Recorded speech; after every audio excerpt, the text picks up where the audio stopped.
हरे कृष्ण।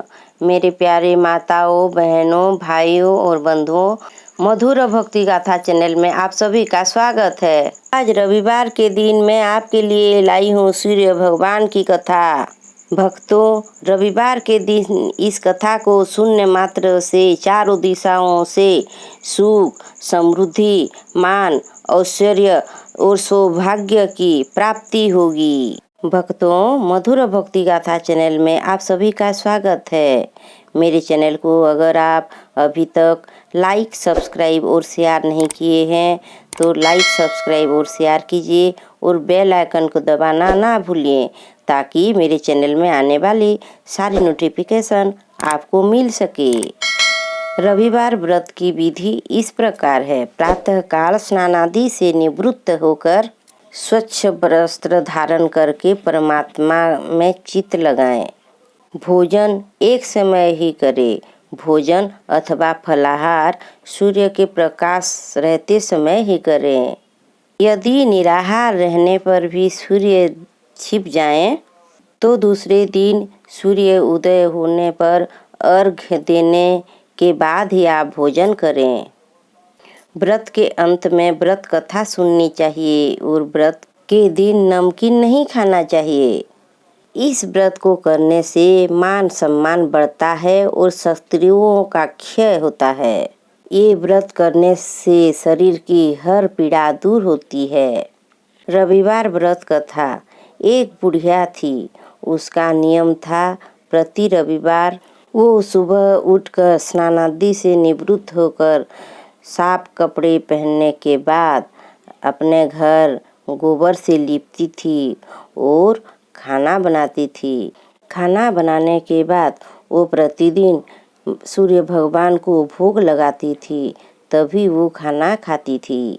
ऐसा करने से उसका घर अनेकों प्रकार धन धान्य से पूर्ण था। सूर्य भगवान और श्री हरि की कृपा से उसी का घर में धन धान्य और समृद्धि से भरा था और उसी की जीवन में कोई भी दुख नहीं था। सभी प्रकार से घर में आनंद लगा रहता था।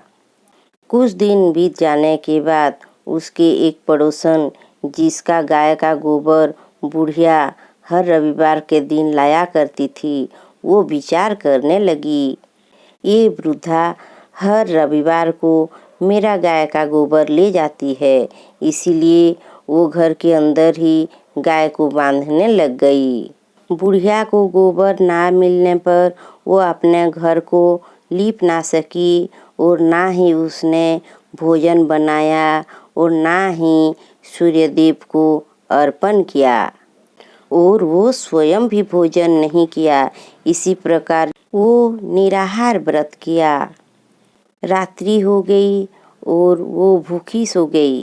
रात्रि में भगवान ने उसे स्वप्न दिया और भोजन न बनाने तथा लगाने का कारण पूछा। वृद्धा ने गोबर न मिलने का कारण सुनाया। तब भगवान ने प्रसन्न होकर कहा कि तुम हमेशा रविवार के दिन गोबर में घर लीपकर भोग बनाती हो और भोग मुझे देने के बाद खूब ग्रहण करती हो। इससे खुश होकर मैं तुम्हें वरदान देता हूँ। तुम्हें ऐश्वर्य की प्राप्ति हो। तुम निर्धन हो, मैं तुम्हें धन देता हूँ और तुम अंतकाल में मोक्ष की प्राप्ति करोगे। बुढ़िया को ऐसा वरदान देकर सूर्य भगवान अंतर्ध्यान हो गए और वृद्धा की आँख खुली तो वो देखी कि आंगन में एक अति सुंदर गौ और बछड़ा बंधे हुए हैं। वह गाय और बछड़े को देखकर अति प्रसन्न हुई और उसको घर के बाहर बांध दिया और वही खाने के लिए चारा डाल दिया। जब उसकी पड़ोसन बुढ़िया ने घर के बाहर एक अति सुंदर गौ और बछड़े को देखा तो द्वेष के कारण उसका हृदय जल उठा और उसने देखा कि गाय ने सोने का गोबर किया है, तो वह उस गाय का गोबर ले गई और अपने गाय का गोबर उसका जगह पर रख गई। वह नित्य प्रति ऐसा ही करती थी और सीधी सीधी बुढ़िया को इसकी खबर नहीं होने दी। सर्वव्यापी ईश्वर ने सोचा कि चालाक पड़ोसन के कर्म से बुढ़िया ठगी जा रही है, तो ईश्वर ने संध्या के समय अपनी माया से बड़े जोर की आंधी चला दी। बुढ़िया ने अंधेरे के भय से अपनी गौ को भीतर बांध लिया।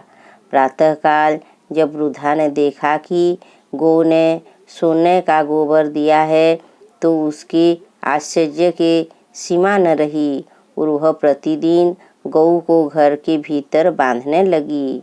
उधर पड़ोसन ने देखा कि बुढ़िया गौ को भीतर बांधने लगी है और उसका सोने का गोबर उठाने का दाब नहीं चलता, तो वह ईर्ष्या और डाह से जल उठी और कुछ उपाय न देख पड़ोसन ने उस देश के राजा की सभा में जाकर कहा, महाराज, मेरे पड़ोस में वृद्धा के पास एक ऐसी गौ है जो आप जैसे राजाओं के ही योग्य है।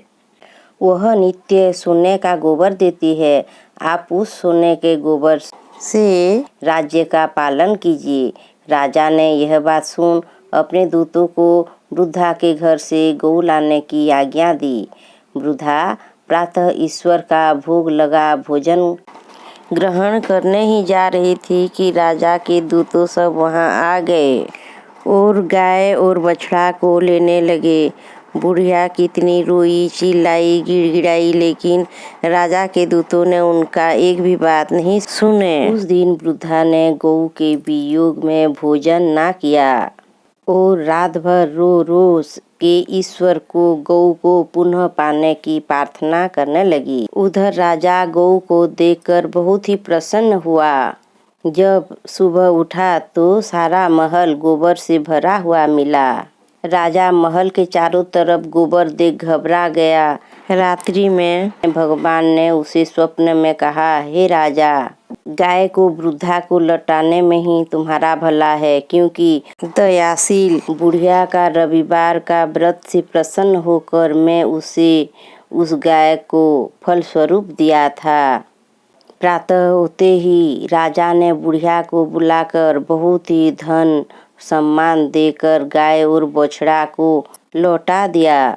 पड़ोसन दुष्ट बुढ़िया को बुलाकर उसको उचित दंड दिया और राजा के महल से गोबर की गंध दूर हुई। उसी दिन से राजा ने नगरवासियों को बुलाकर रविवार का व्रत करने के लिए बोला।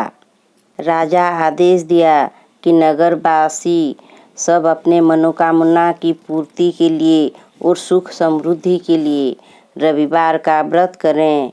रविवार व्रत करके नगरवासियों ने सुख का जीवन व्यतीत किया। कोई भी बीमारी या प्रकृति का प्रकोप उस नगर में नहीं होता था। सारी प्रजा सुख से रहने लगी।